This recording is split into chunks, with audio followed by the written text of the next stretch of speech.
Jenis saham yang ini bisa dibilang saham VIP yang punya prioritas dari pemegang saham lainnya.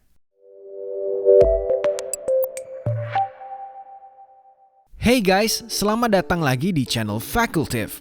Hari ini kita bakal lanjutin pembahasan kita mengenai sisi equity di neraca. Tentunya masih terkait dengan saham di akuntansi.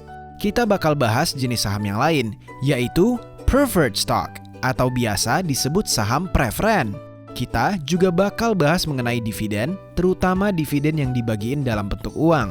Untuk jenis dividen yang lain, bakal saya bahas di video selanjutnya. Kita langsung mulai aja ya. Seperti namanya, preferred stock berarti saham yang dipreferensikan.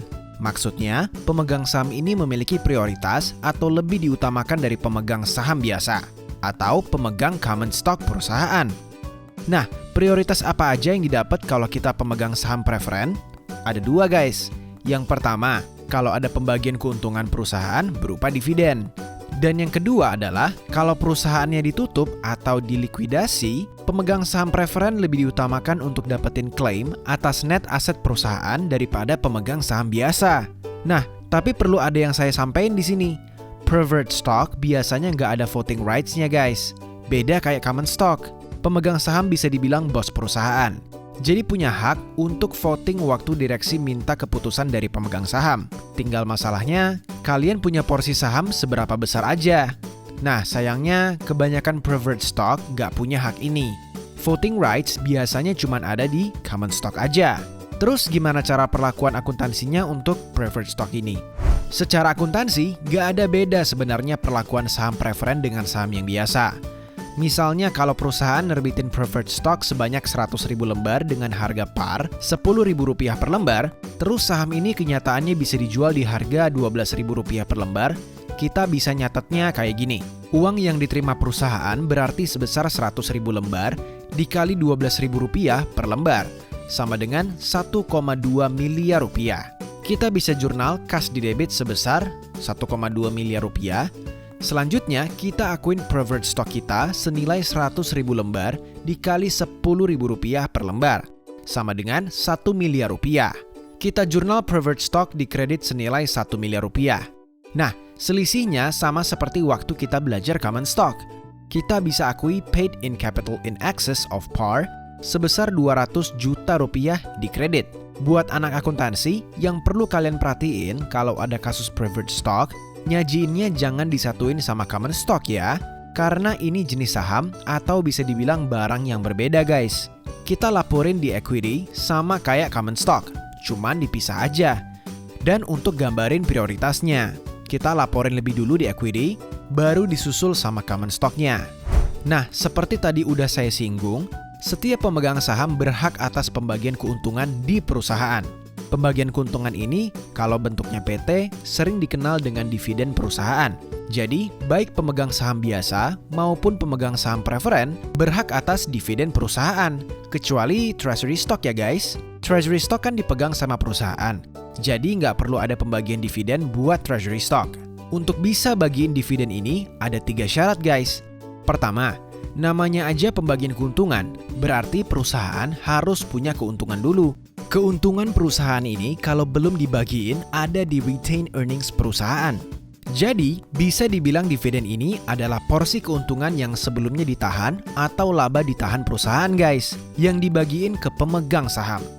Kedua, kalau dividen ini dibagiin dalam bentuk uang atau dikenal dengan cash dividends, pastinya perusahaan kudu punya duitnya. Kalau nggak ada, gimana transfernya nanti guys? Dan yang terakhir, harus diumumin ke pemegang saham sebelum dividen ini dibagiin. Apalagi kalau perusahaannya perusahaan TBK. Karena setiap ada pembagian dividen dalam bentuk uang, nilai saham perusahaan pasti turun. Saya bilang di sini pasti. Jadi, nggak mungkin nggak turun. Kenapa bisa turun? Apa kaitannya dividen sama harga saham? Saya nggak bahas di sini dulu. Saya bakal bahas nanti waktu kita bahas valuasi saham. Nah, kalau ngomongin saham, saya sering banget ditanya, gimana sih tahu harga saham lagi mahal atau enggak? Ini ada ilmunya guys sebenarnya. Bisa dihitung, bukan pakai feeling. Cuma karena cukup dalam pembahasannya, saya harus ngasih dasar-dasarnya ke kalian dulu, biar nggak bingung waktu kita bahas ini nanti. Pastiin aja kalian subscribe channel Fakultif biar bisa ngikutin waktu nanti kita bahas cara ngitung harga saham secara mendalam guys. Balik ke topik dividen kita. Pembagian dividen ini ada mekanismenya guys. Gak bisa seenaknya perusahaan kapan mau bagiinnya. Ada 3 tanggal penting yang perlu diperhatiin kalau perusahaan mau bagiin dividen. Yang pertama, declaration date. Di tahap pertama ini, perusahaan ngumumin ke seluruh pemegang saham kalau bakal ada pembagian dividen. Secara akuntansi, kita harus melakukan pencatatan waktu perusahaan janjiin mau ngasih dividen ini. Misalnya, perusahaan janji mau ngasih dividen sebesar Rp100 per lembar saham. Kalau saham beredar saat itu ada 1 juta lembar saham, berarti perusahaan janji bakal ngasih duit sebanyak Rp100 dikali 1 juta lembar saham. Atau totalnya Rp100 juta ke pemegang saham. Karena masih janji, kita bisa anggap ini sebagai utang perusahaan. Jadi, kita bisa jurnal dividen payable di kredit senilai Rp100 juta. Nah, karena dividen ini sifatnya mengurangi retained earnings, di kenyataannya banyak yang langsung mendebit ke retained earnings perusahaan. Tapi kalau mau lebih cantik nyatetnya, kalian bisa buat akun sementara.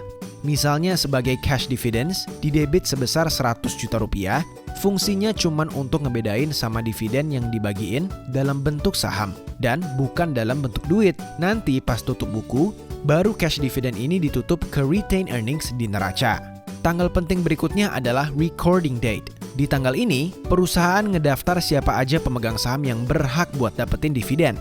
Emang ada syaratnya kak buat dapetin dividen?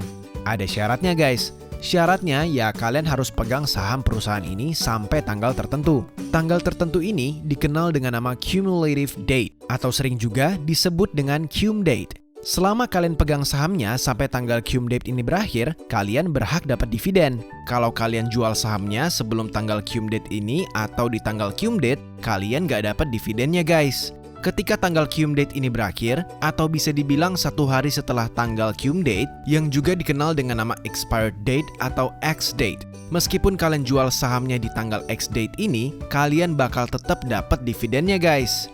Jadi secara teknis, kalau kalian pengen dapat dividen perusahaan, terus kalian beli sahamnya di tanggal cum date, terus kalian langsung jual besoknya di tanggal X date, kalian tetap dapat dividen dari perusahaan tersebut. Nah, perusahaan bakal ngedaftar siapa-siapanya yang berhak dapat dividen di recording date ini. Jadi misalnya kalau di kasus kita, pembagian dividen sebesar Rp100 juta ini diumumin sama perusahaan dengan ketentuan cum date di tanggal 1 Juli 2021, X date di tanggal 2 Juli 2021, dan recording date di tanggal 12 Juli 2021. Selama kalian pegang atau beli sahamnya sampai tanggal 1 Juli 2021, kalian berhak atas dividen perusahaan ini. Tapi kalau kalian jual, sekalipun jualnya di tanggal 1 Juli 2021, kalian gak akan dapat dividennya. Tapi kalau kalian jual besoknya, di tanggal 2 Juli, kalian bakal tetap dapat guys. Perusahaan bakal ngedaftar siapa-siapanya yang dapat nanti di tanggal 12 Juli. Nah, secara akuntansi, kita nggak melakukan pencatatan apa-apa di tahapan ini. Karena memang nggak ada transaksi apa-apa. Perusahaan cuman ngedaftar aja guys. Selanjutnya, tanggal penting yang terakhir ya waktu dividen ini ditransfer atau sering dikenal dengan distribution date atau payment date. Jadi, kalau di kasus kita, misalnya distribution date-nya tanggal 20 Juli 2021, di tanggal ini perusahaan bakal transfer uangnya ke masing-masing rekening investor. Di tanggal ini, karena benar-benar ada keluar uang, tentunya perusahaan harus menjurnal pengeluaran uang ini. Kita bisa jurnal kas di kredit senilai Rp100 juta dan kita hapus utang dividen kita dengan cara menjurnal dividen payable di debit senilai yang sama. Kalau ada preferred stock, gimana kak kasusnya? Nah, tadi kita udah bahas fitur-fitur di preferred stock. Saya juga tadi singgung kalau preferred stock ini dapat prioritas waktu ada pembagian dividen. Maksudnya gimana ya? Gini guys, ada yang ngebedain antara preferred stock dan common stock kalau kita bicara dividen. Yang ngebedain adalah nilai dividennya. Di preferred stock, berapa besaran dividen yang bakal dikasih udah ditentuin di sahamnya. Misalnya dapat dividen 2% dari harga par, atau bisa juga ditentuin dapat Rp2.000 per lembar saham. Sementara di common stock, besarannya nggak ditentuin kayak gitu guys. Jadi, bener-bener gimana perusahaan aja mau ngasihnya berapa. Nah, prioritas yang ada di preferred stock ini maksudnya mereka harus dapat dividen lebih dulu dibandingin pemegang saham biasa. Jadi sebelum mereka dapat dividen, pemegang saham biasa nggak boleh dapat dividen. Misalnya kalau di kasus kita, perusahaan di samping nerbitin 1 juta lembar saham biasa. Perusahaan juga misalnya nerbitin 100.000 saham preferen dengan dividen sebesar Rp200 per lembar, atau totalnya sebesar Rp20 juta. Kalau perusahaan mau bagiin dividen dengan total nilai sebesar Rp100 juta misalnya, nah 20 jutanya harus dialokasiin dulu ke pemegang saham preferen, baru sisanya 80 juta dibagiin ke pemegang saham biasa. Kalau perusahaan mau bagiin dividennya cuma sebesar Rp20 juta, otomatis di tahun itu cuma pemegang saham preferen yang dapat dividen. Pemegang saham biasa nggak dapat guys. Kalau perusahaan nggak bisa bagi dividen di tahun itu, gimana kak kasusnya? Apakah berarti perusahaan gagal bayar? Ini yang bedain saham preferen sama utang guys. Saham preferen bukan utang. Jadi secara sifatnya, perusahaan nggak ada kewajiban buat bayar tiap tahun. Ini kenapa? Secara akuntansi pencatatan dividennya nggak ada beda. Kita nyatet waktu perusahaan ngumumin dividen sama pas bayar. Terlepas dividen ini nantinya buat siapa. Yang ngebedain cuman alokasi dividennya aja. Berapa besar buat saham preferen, berapa besar buat pemegang saham biasa. Tapi biarpun gitu, ada 2 jenis saham preferen yang perlu kalian tahu kalau kita bicara dividen. Yang pertama, saham preferen yang punya fitur kumulatif. Sama saham preferen yang nggak punya fitur kumulatif. Buat saham preferen yang punya fitur kumulatif, ini maksudnya kalau di tahun itu perusahaan nggak bisa bayar dividen, maka nilai dividen untuk pemegang saham preferen ini diakumulasikan untuk tahun berikutnya.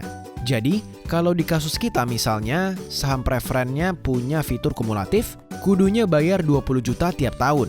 Tapi karena nggak bisa bagi dividen tahun ini, maka perusahaan bakal akumulasiin buat tahun depan. Buat info kalian, dividen yang bakal diakumulasiin ini sering dikenal dengan nama dividends in arrears. Atau dalam kasus ini, dividends in arrears-nya sebesar 20 juta rupiah. Lalu kalau tahun depan perusahaan bagi dividen sebanyak 100 juta rupiah misalnya, maka perusahaan kudu bayar dulu 20 juta buat dividen in arrears-nya. Terus bayar lagi 20 juta buat dividen saham preferen tahun berjalan. Sisanya sebesar 60 juta rupiah baru buat pemegang saham biasa. Tapi kalau kasusnya saham preferen ini nggak ada fitur kumulatif, maka kalau tahun lalu nggak ada pembagian dividen, nggak usah diakumulasiin guys. Perusahaan nggak punya dividen in arrears, jadi cuma ngitung tahun berjalan aja. Jadi dari 100 juta ini, 20 jutanya buat saham preferen, 80 jutanya buat pemegang saham biasa. Oke guys, hari ini kita bahas sampai di sini dulu. Video berikutnya merupakan video terakhir tentang bahasan sisi equity kita di neraca, sekaligus mengakhiri modul pembahasan teknik dasar akuntansi kita. Buat terus ngikutin, subscribe channel Fakultif ini ya guys. Kita bakal lanjutin seri pembahasan yang lain seputar akuntansi dan finance setelah modul teknik dasar akuntansi ini selesai. Stay tune terus buat belajar akuntansi dan finance. Tentunya tetap be simple.